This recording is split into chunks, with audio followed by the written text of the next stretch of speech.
Bismillahirrahmanirrahim. Assalamualaikum warahmatullahi wabarakatuh.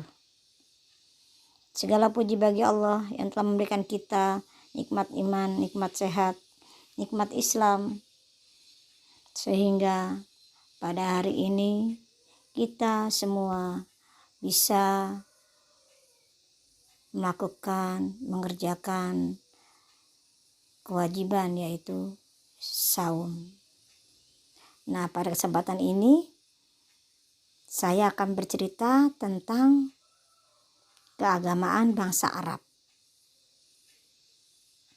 Jika kita kembali membuka lembaran kitab-kitab tarikh, kita akan mengetahui bahwa bangsa Arab di sekitar Jazirah Arab pada masa dahulu sebelum Nabi Muhammad diutus sudah memahami keesaan Allah, sudah mengenal Tuhan Allah, dan lebih tegas mereka itu sudah mengikuti agama yang menuhankan Allah.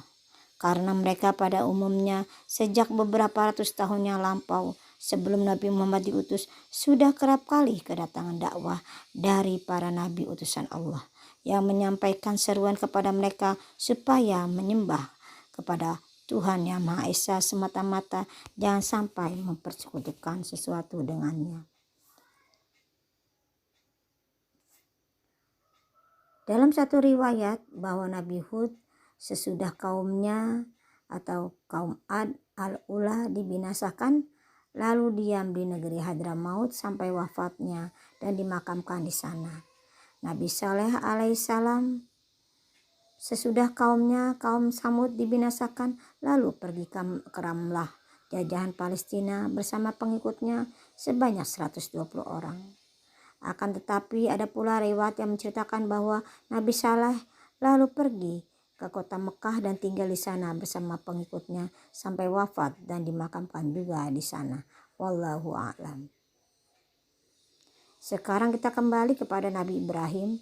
Setelah pindah ke negeri Mekah bersama istrinya dan seorang anaknya bernama Ismail, lalu beliau berdiam di sana dan memperbaiki rumah suci atau Ka'bah.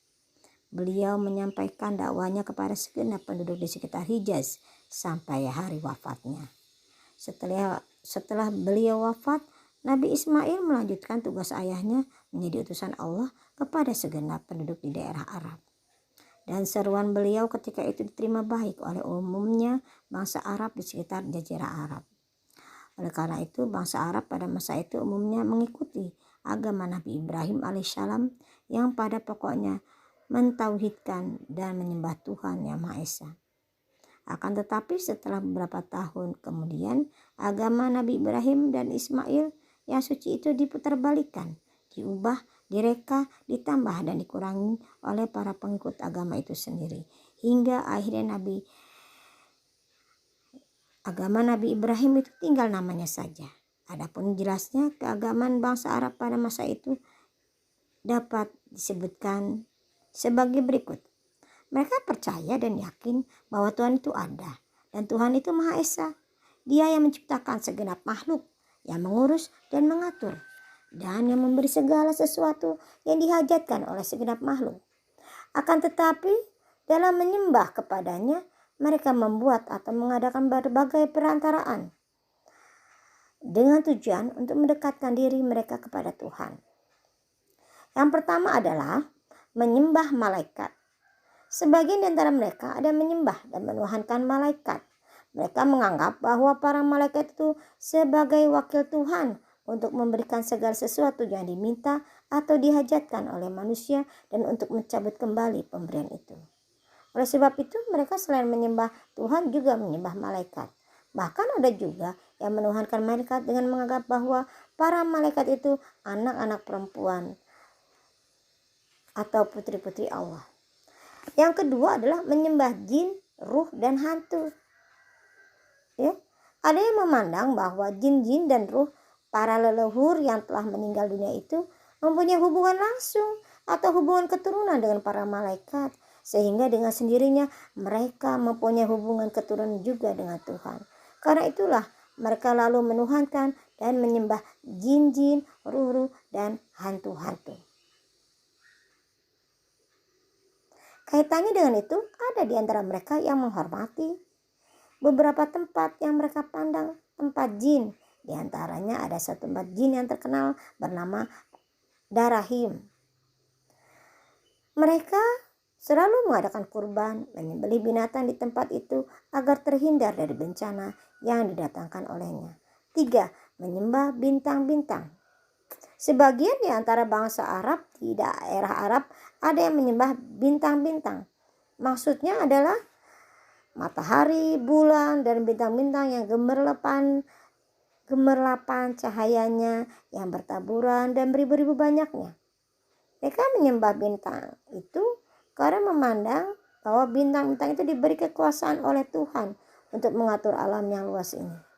Sebab itu sudah sepatutnya bintang-bintang itu, bintang-bintang itu dihormati, dimuliakan, dan disembah karena bintang-bintang itu pun menyembah Tuhan. Demikian kepercayaan mereka sehingga mereka langsung menyembah bintang-bintang. Ya. Bintang yang disembah itu berlainan-lainan loh. Lain kabilah, lain pula bintang yang disembahnya. Di antaranya ada menyembah matahari, ada menyembah bulan, dan ada pula bintang Syirah. Yang keempat adalah menyembah berhala. Sebagian dari bangsa Arab di daerah Arab ada yang menyembah berhala atau arca yang dibuat dari logam atau dibuat dari kayu dan batu. Ya. Sepanjang riwayat penyebab di antara mereka itu karena sebagian besar dari mereka terlalu memuliakan Masjidil Haram dan Ka'bah. Setiap kali mereka ziarah ke daerah suci Mekah untuk mengerjakan ibadah haji, menurut pimpinan Nabi Ibrahim, mereka kembali dan membawa batu-batu yang ada di sana ke negeri mereka masing-masing. Kemudian batu-batu yang dibawanya itu di mana saja mereka berhenti lalu ditaruhnya di tempat yang istimewa. Lalu batu-batu itu dikelilingi oleh mereka sebagaimana biasa mereka tawaf mengelilingi Ka'bah. Mereka mengerjakan demikian itu dengan tujuan hendak mengambil berkah akibat sangat cinta dan menghormati Ka'bah. Padahal mereka baru saja kembali dari tanah suci, dari Ka'bah, serta baru mengerjakan haji dan umrah menurut agama Nabi Ibrahim dan Nabi Ismail. Lama-kelamaan tertariklah mereka untuk menyembah batu-batu dan berhala-berhala itu. Dan mereka lupa akan petunjuk agama Nabi Ibrahim dan Ismail yang sebenarnya. Selain itu ada pula yang mengatakan bahwa penyebab bangsa Arab menyembah berhala, terutama berhala yang ada di sekeliling Ka'bah itu sebagai berikut. Amr bin Lubayy, seorang dari Banu Khuza'ah yang telah merebut kekuasaan Ka'bah dan kota Mekah dari tangan Jurhum. Setelah mengalahkan Jurhum, dia pergi ke Balqa, daerah Syam. Di sana dia melihat penduduknya yang menyembah berhala-berhala. Dia tertarik dan terpengaruh oleh mereka sehingga dia mengikuti kelakuan mereka. Oleh sebab itu, ketika pulang dari sana, dibawanya satu berhala besar yang namanya Hubal. Sesampai di Mekah, berhala itu ditaruh di sisi Ka'bah. Kemudian dipujanya dan disembahnya. Ketika itu dia berseru kepada segenap penduduk Hijaz supaya menyembah berhala itu, terutama kepada orang yang sedang menjalankan ibadah haji dari segenap penjuru daerah Arab. Seruannya berpengaruh juga dan lambat laun banyaklah di antara penduduk Hijaz yang ikut menyembah berhala. Ya, mungkin itu saja tentang ibadahnya bangsa Arab sebelum datangnya Nabi Muhammad SAW. Billahi taufiq wal hidayah. Wassalamualaikum warahmatullahi wabarakatuh.